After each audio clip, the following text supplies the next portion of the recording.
Hi, welcome to Raw Math. Today I'm doing a series of videos on probability. Let's see, a random survey asked respondents about their current annual salaries. The results are given in the following table. Okay.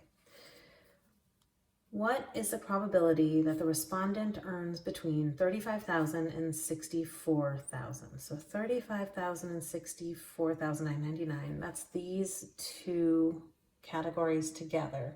Well, the first thing I need to do is find out how many respondents there are. I need to total the whole table up. So I need to take 45 plus 65 plus 85 plus 70 plus 35. And if I do that, the total is 300 people. Okay. So then, for between 35,000 and 65,999, I take 85 plus 70, and I divide it part over whole by the 300 respondents. So that is 155 over 300. And when I'm doing probability with dice or with cards, that's absolute. A six-sided die is a six-sided die, and the probability is 100% the same with every six-sided die. I had to add up the respondents because it could have been 300, it could have been 301, it could have been 207, it could have been 5,262. It is not an absolute. These numbers, they are completely made up. I will admit to that because this is going to be different every time the survey is taken. So in this case, it's kind of like dirty numbers. It's not always the same. And when it's not the same, a fraction is not considered appropriate. A fraction implies perfection. It's called theoretical probability because it's always the same versus empirical probability, which means you need to go to decimal. All right, so if I go to decimal with these, if I divide it out, I get 0.517. So whenever you're doing surveys of people where the numbers are going to be different because different people do different answers and it's not always the same, you always go to decimal. You keep it with fraction if it's dice or if it's cards or if it's something that's going to be the same no matter what. Okay, what is the probability that the respondent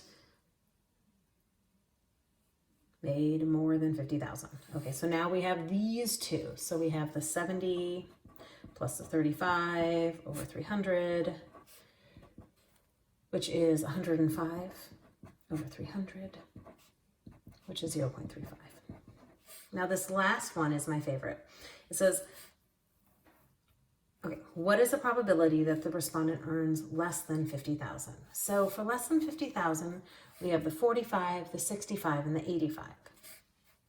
So we have 45 plus 65 plus 85. All right, now that we have that, we can scooch this down over 300.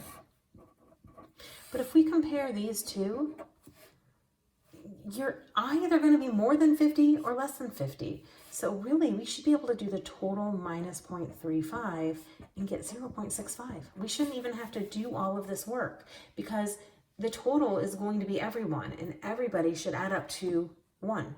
That should be the total. If we added all the numbers and divided by 300, we should end up with 1, 300 over 300. So if we did 2 of them over 300 and the other 3 over 300, we should end up with 1. So really, we should only have to subtract this 0.35 from 1 to get 0.65.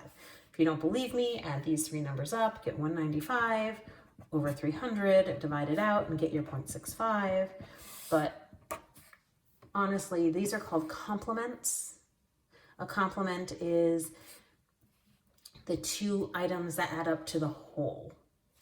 So an event plus its complement will add up, well, the probability of an event plus the probability of its complement will add up to 1 because it'll add up to the entire sample space.